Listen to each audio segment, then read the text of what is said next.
Here's some of what you'll hear in today's episode. A colleague and myself went over to the United States, and we got trained as what's called drug recognition experts. And we came back and then transferred all that information to our own police service and made some changes, and then and got involved in delivering that training across to all 43 police forces.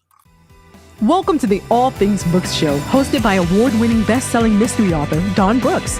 Publishing has changed beyond recognition in recent years. Join Dawn as she interviews authors, narrators, and many more from across the creative community. This inspiring and informative show is for readers and writers.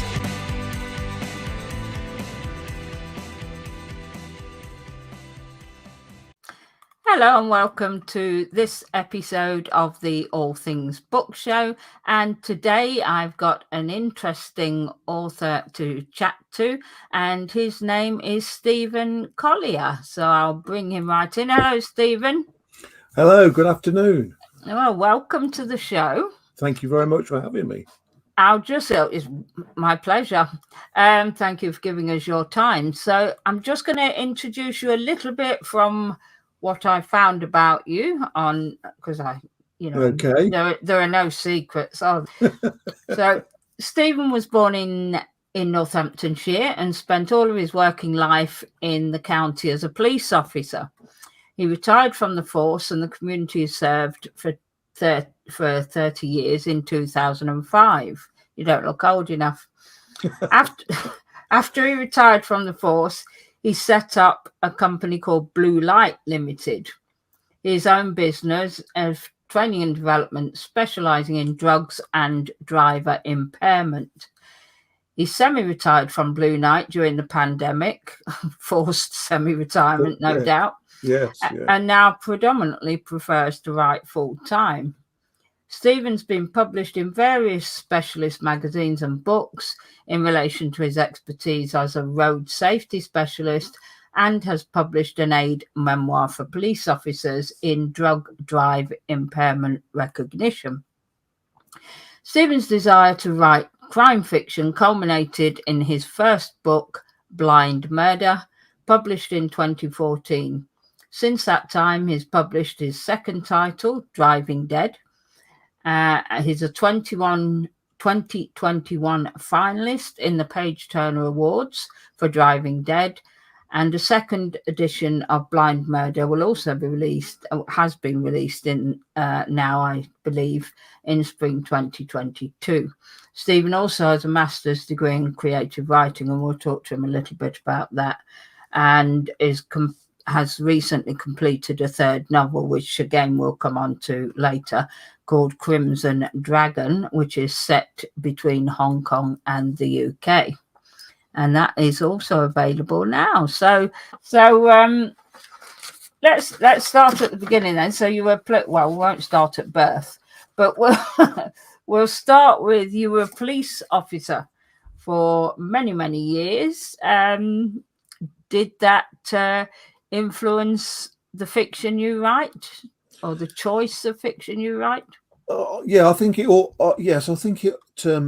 It influenced the choice of what I was going to do, because obviously, one of the things that they say is write about what you know, and obviously, as 30 years as a police officer, then really it was what almost, you know.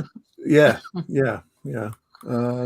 So that was the always the idea. I mean, I always wanted to write anyway. So yeah. Did you? Almost everybody I speak to on this show, and myself included, we always had a desire to write, either be it in childhood or later in life, and somehow we got carried away in our careers, and eventually have done that circle and started to do what was something we desired to do right from the start. Is that the same for you? Yeah, my influences actually came from my mum's sister, my aunt, who who had written 3 or 4 books in her lifetime, but unfortunately, it was that they never actually got published. But I spent many an hour talking to her as a kid, and that I think has she was very much into culture, and she introduced me to the theatre and all the rest of and all those other creative activities. So yeah, it was her, I think, that set me on the path to thinking, well, I think at some stage in my life I might be able to do this. Well, that's amazing. Is she still alive, or is she passed on? No, she passed away in 2008, unfortunately, after suffering for many years from Alzheimer's. And are those works still around somewhere? Somebody got the manuscript? I've got 3 of the manuscripts. One of them is unfinished, and it has been a thought to try and get them published, but I've not had any luck so far. So, and you wouldn't think about independently publishing those works? Yes, I would. Yes. It's the time. That's the problem. I'm supposed to be retired, but for some reason or other, I can't seem to. I'm too busy now. I don't know how I had time to work. Everybody says that when they retire. I was in nursing for 40 years, and I've never been busier. And I thought nursing was non-stop. Yeah. So anyway, we've already deviated. So we might come back to your aunt's work, but for now, let's stick with yours.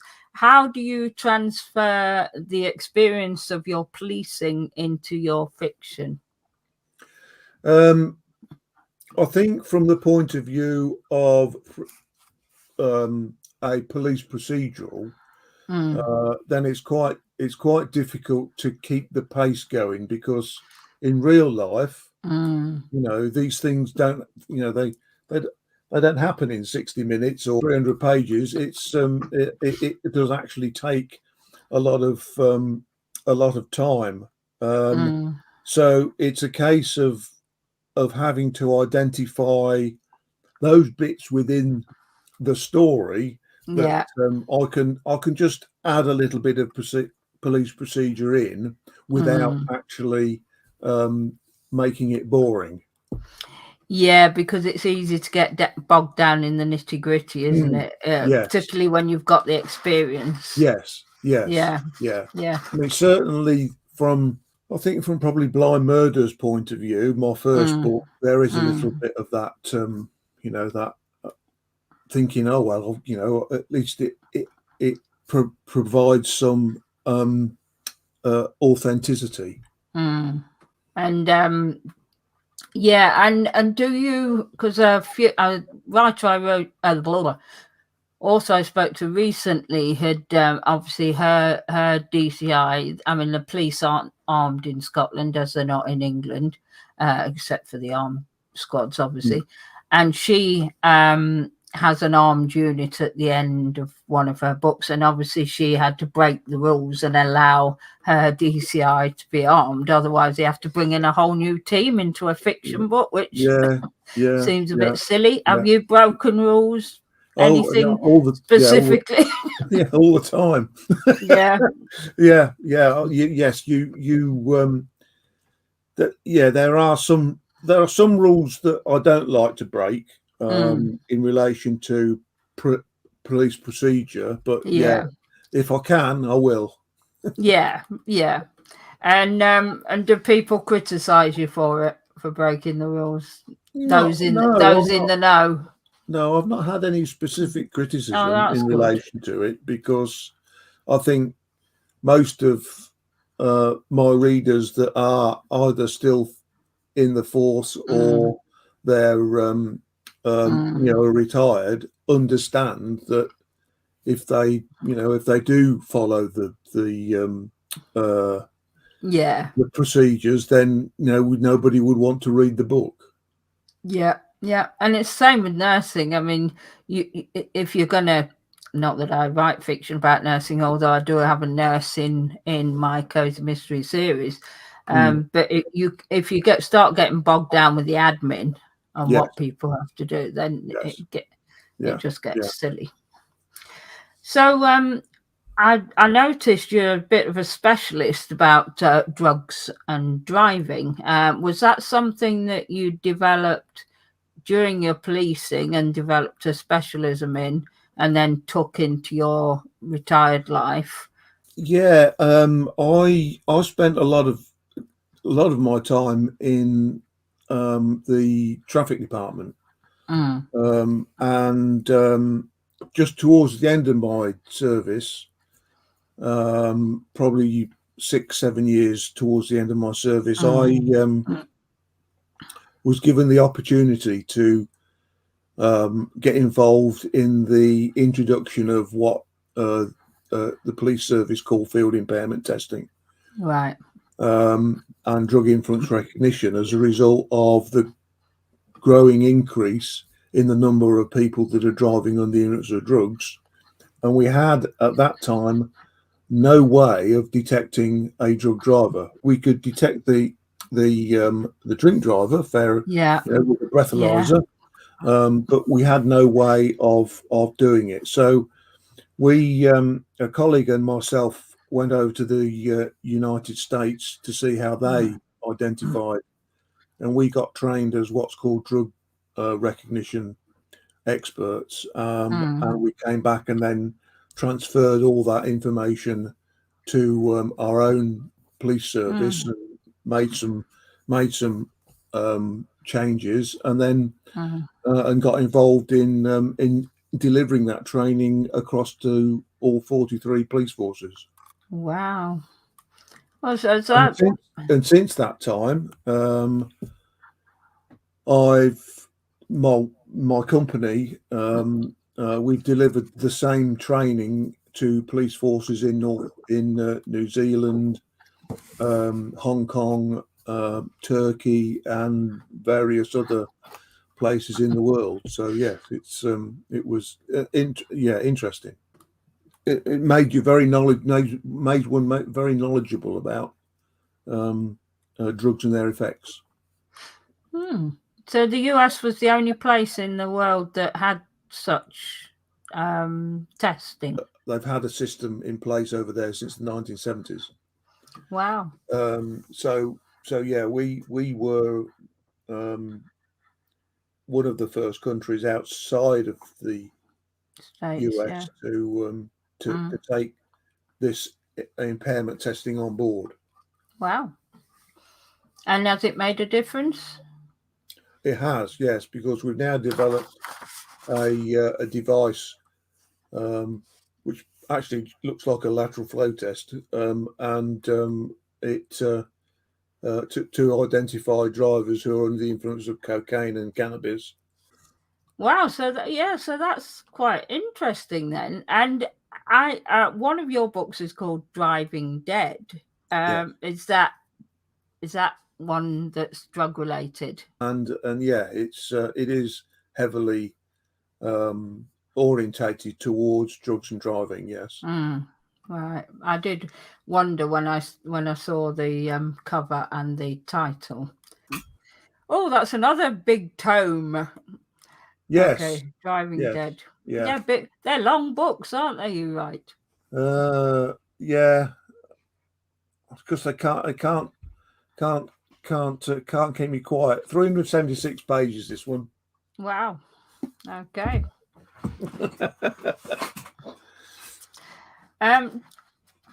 So do you write in series or not? I noticed there was one character that crossed between one book and the other.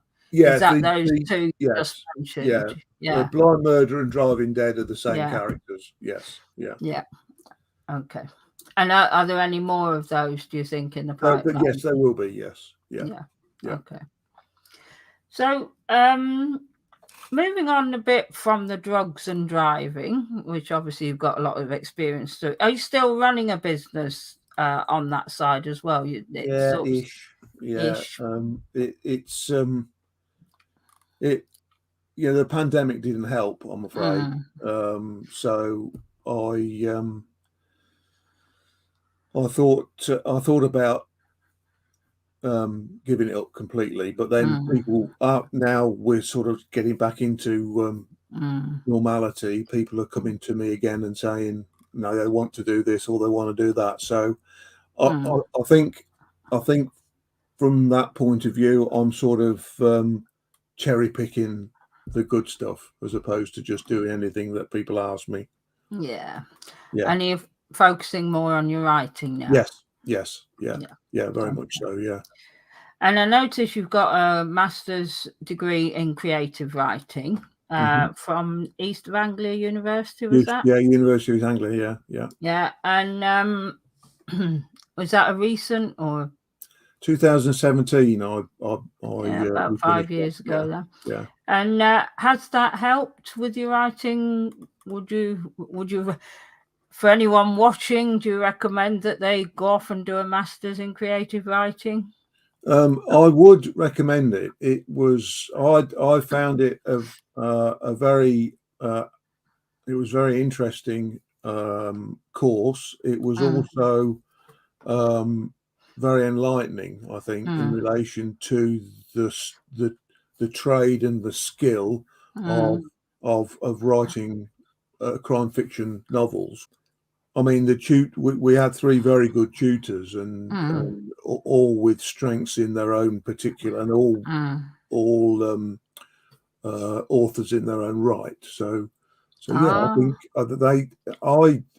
I would certainly recommend that if somebody wants to go and start writing on a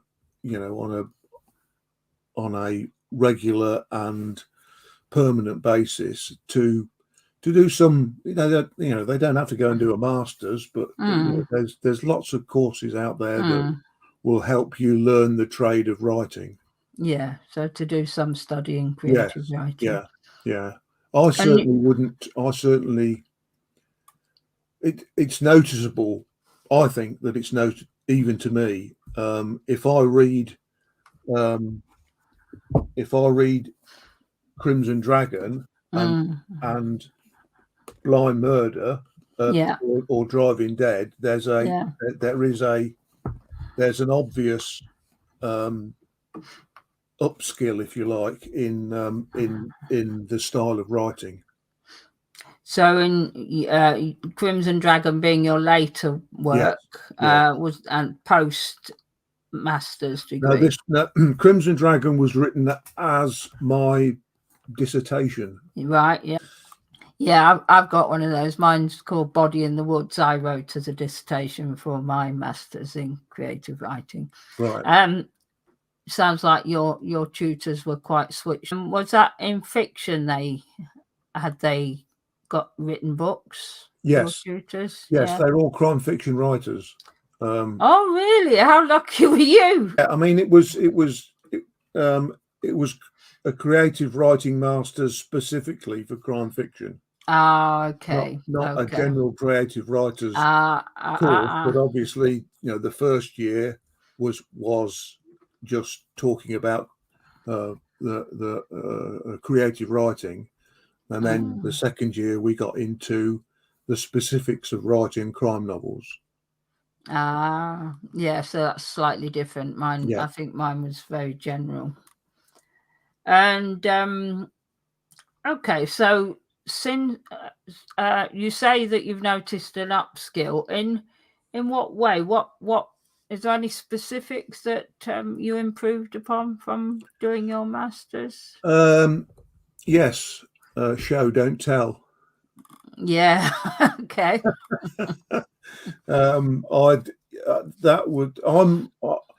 My very first draft of Blind Murder. If I go back and read that now, I'm quite verbose. It's just, and there's, you think that it reads quite well, but I wouldn't want anybody else to read it. Let's put it like that. It was a bit, yes, a bit showy.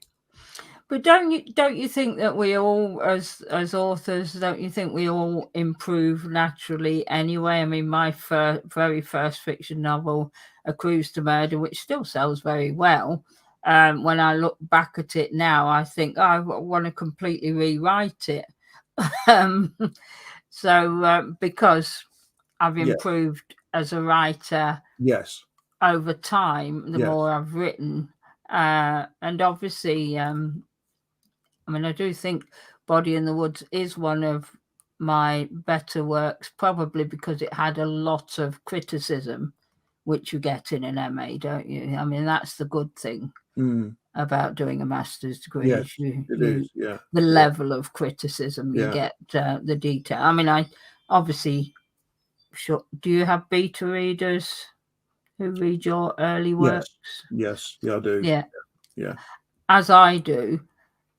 But the level of criticism you get in a master's, right down to the sometimes too detailed, like some of it I didn't want at all, actually. Yeah, you could, and sometimes you think, well, I've written that paragraph 5 times now, and taken advice, all the advice on board. There are no more ways I can write that paragraph.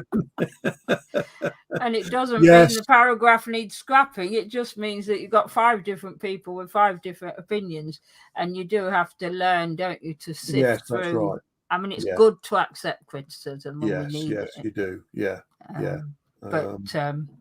But you also have to sift it out, don't you? And what's really helpful. Yes. Yeah. That's good. So I'm glad I wish I'd known about your crime writing one. Not that mine wasn't good. It was very good. Now I've met some great people who are now authors in their own right. Yes. I think the whole there was only 11 in our cohort, right? And I think we've all gone on to have our books published. So either independently or through the traditional method. And do you keep in touch? We do, yeah. Twitter and Facebook and things like that. Yeah. That's great. So moving on then to your writing routine and process, which may have changed postmasters, but I don't know. But what is you're obviously got more time at home now. You're not doing your other work. You're still too busy. But what is your writing routine? There is no specific routine that I stick to. So I will write, say, between 3,000 and 5,000 words, and then when I transfer it onto the computer and I use Scrivener, then it almost gets edited as it goes onto the computer, and then edit it again and probably edit it again until I get it right. For those who don't know, Scrivener is a database sort of type of software where you can put separate chapters onto a computer, and you have everything in one place. You can put your notes there, your research, your characters, and all their things and bits and pieces. Very useful piece of software. It is. Okay, so you write by hand. You're the second person I know who does that. I do know one other person who does that. Very few these days do. I mean, I'm a typist. Right. In fact, having been in nursing for years, I can't even read my own handwriting, let alone trying to expect anyone else to. And if I wrote by hand, I'd take about a year to interpret what I've written.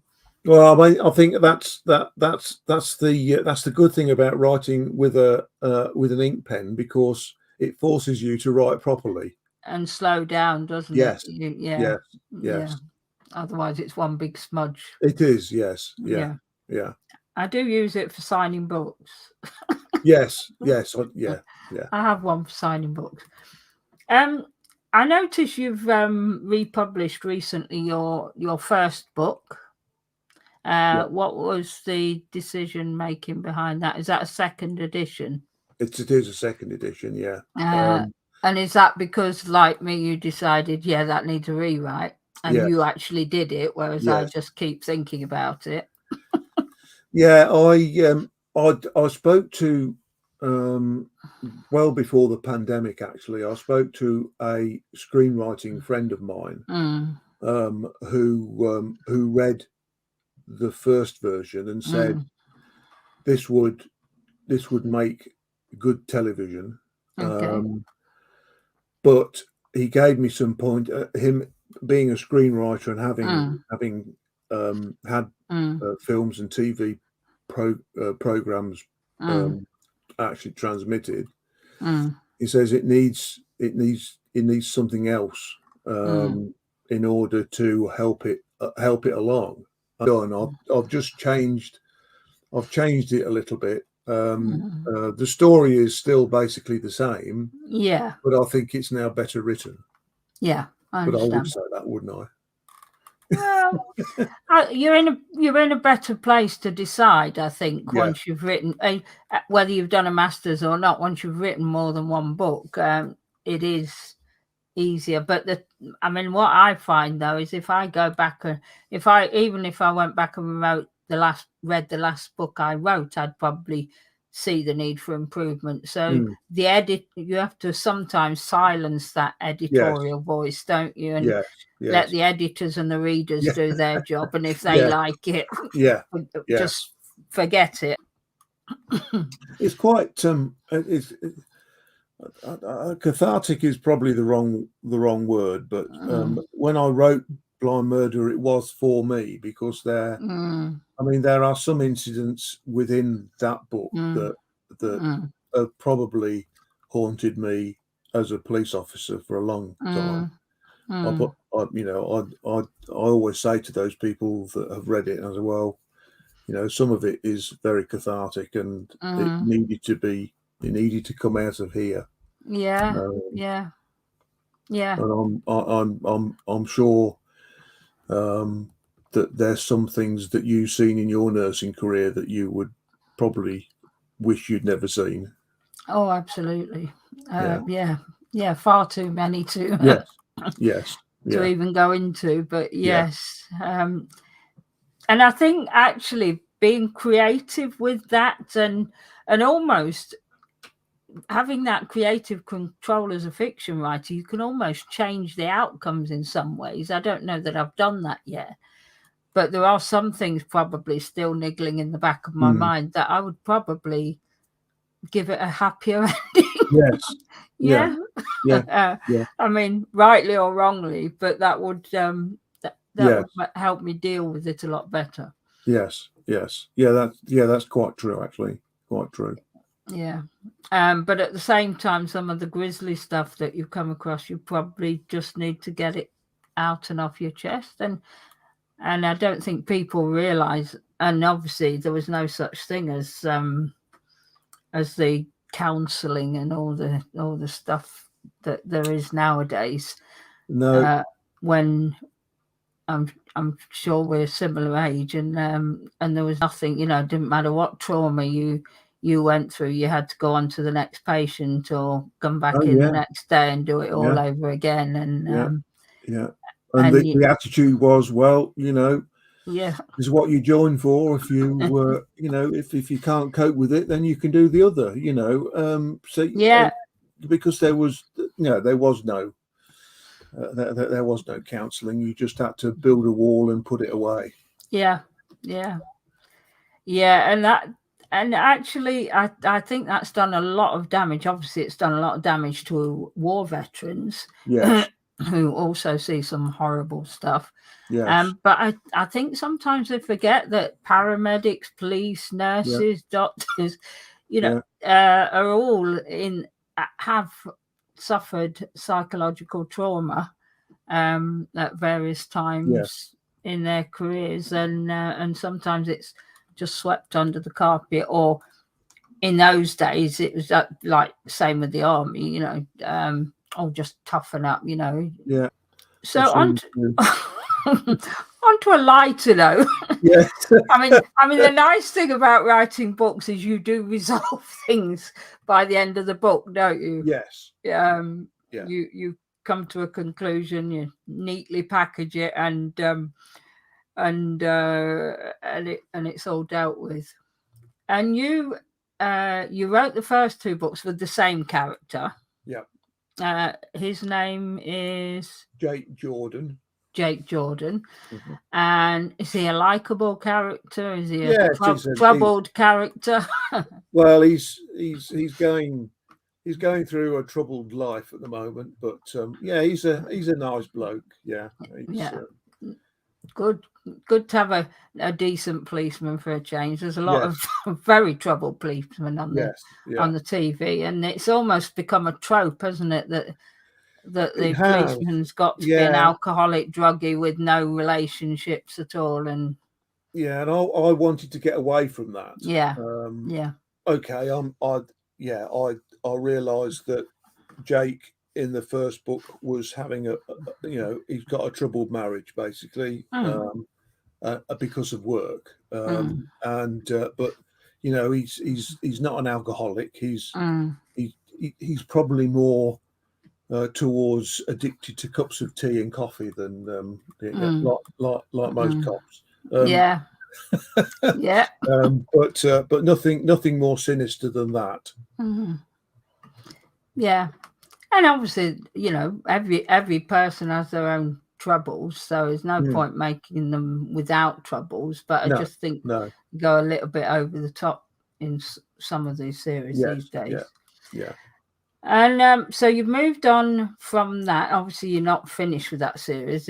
Jake will reappear. He will. And you went on to this. Did you go on to this Hong Kong, UK book purely for your dissertation, or was it a seed of an idea that you already had in your head that you wanted to write about?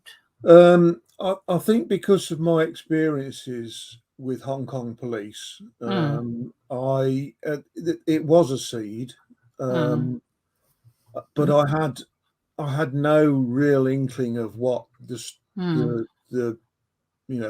basis for the story until I got to the first session at the UEA, when the tutor turned around to me and said, "And what's your book about then?" And I said, you move on. I'll think about that. You come back to me at the end. So, and it sort of appeared in that 10 minutes, I think, the idea. I certainly wanted to use the experiences that I picked up in Hong Kong. And this is from training them in the drugs driving. In the drugs driving thing. Yeah. And this, and you've got a female protagonist in that, haven't you, as well as a male? Yes. And she's from the Hong Kong police. Yes, she is. Yeah. And so that basically becomes an international investigation, or does it entirely end up focusing in London? No, it moves between Northampton, London, and Hong Kong. It involves all 3 locations.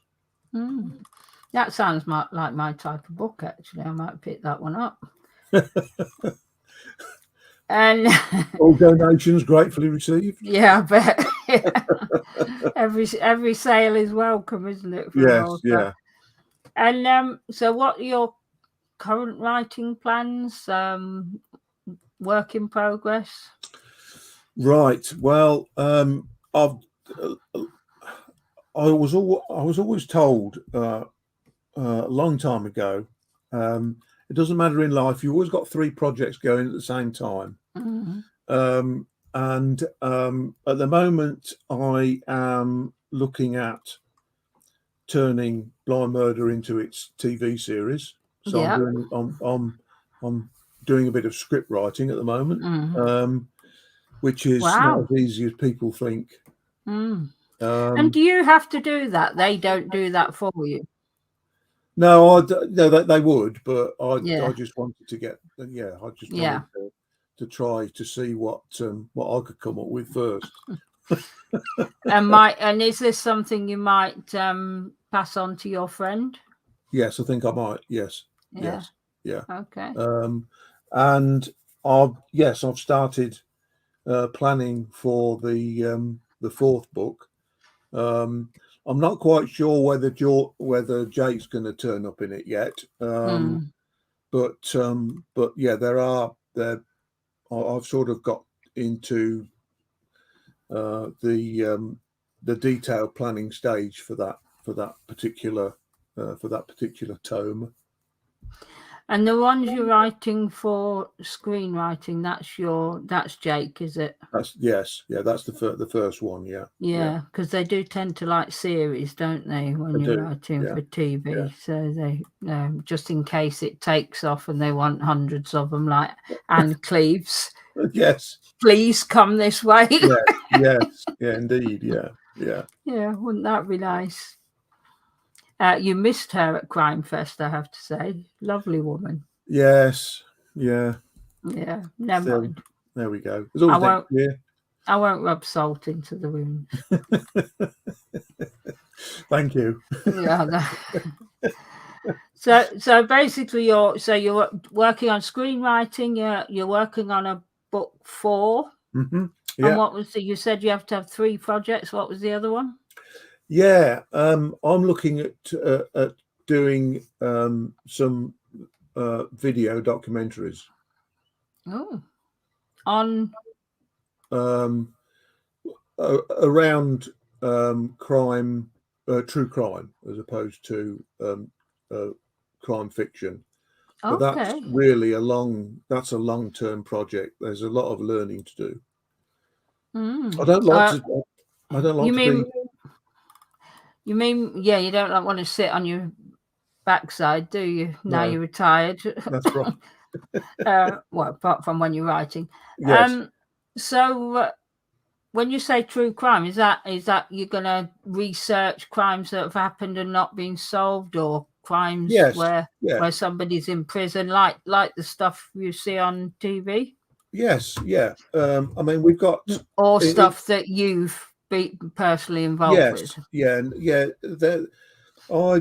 We've got 5, 6, 7, probably 8 or 9 unsolved murders in Northamptonshire over the years, dating back to the 1800s. So there are 1 or 2 that have my interest that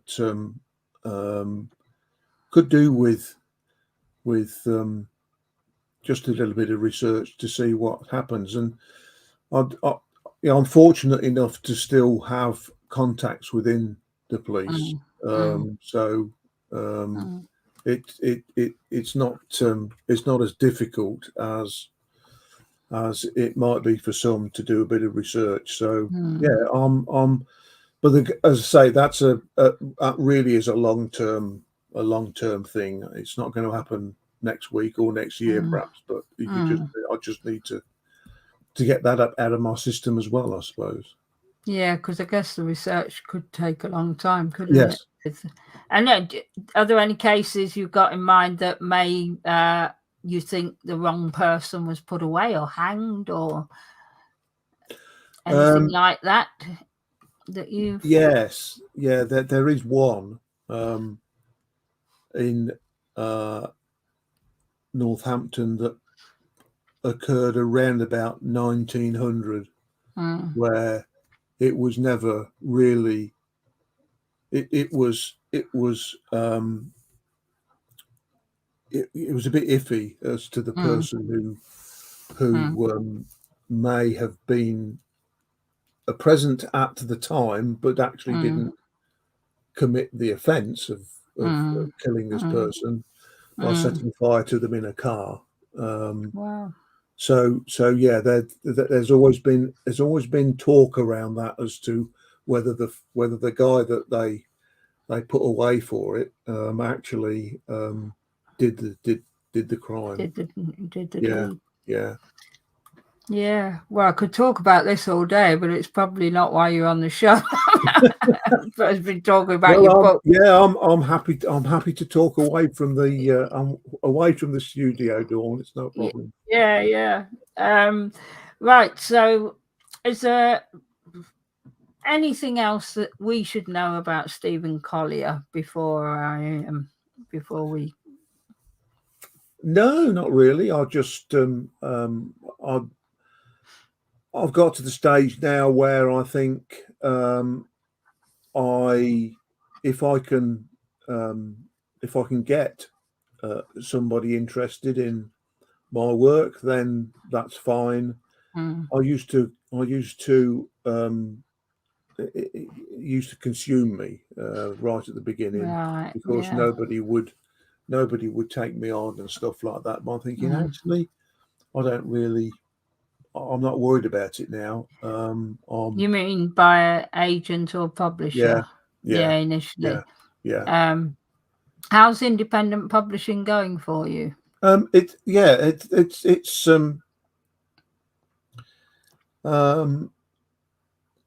actually hard work. And trying to get people interested in your Twitter or your Instagram or whatever you've got, Facebook, and people to click on and actually say, yeah, I'm going to buy this book, this one, by the way. Yeah, Crimson Dragon. Yeah, we'll give that a plug. Yes, yeah. Well, you have to, don't you? You have to do everything absolutely. everything that you can. So yeah, I should just continue writing. Are there any books that you've read recently that you would recommend to other people listening and watching to the show? Yes. The problem is you read so many, don't you? And it's always the last book that is the best, of course, freshest in your mind. I'm a big fan of Stuart McBride. Okay. And his latest book. I haven't got it. Oh, it's here. This one, The Coffin Maker's Garden, is very good. Right. I've only just started that one, but some of his other work is and people like Lee Child, Sir Ian Rankin. So they're the sort of books that I am constantly reading, really. Okay. Where can people find your books? Presumably on Amazon. Anywhere else? You can go onto my own website, or you can and your own website is stephen-collier.com. There's also and they're available as ebooks as well. Okay. Audiobooks? No, I've not delved into audiobooks at all. Okay. Probably because of the cost. A lot of people say they do say you shouldn't read your own book, don't they? Exactly. You would need to pay a narrator. Well, I pay a narrator, and it is expensive. Yeah, but worth it, I think. Yes. Anyway, Stephen, it's been an absolute pleasure to meet you, to hear even just a snippet of the experience that you've had in life, both in police and writing. And thanks for joining us. I'm very glad to have spoken to you, and thank you very much. My pleasure. Speak soon.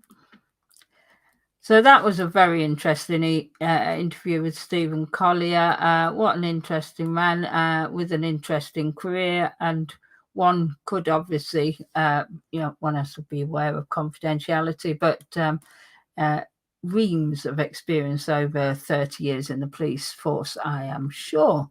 So that's the end of this episode. Please like this video if you've enjoyed it. Subscribe to the channel so that you get to meet more, and I'll see you again next week.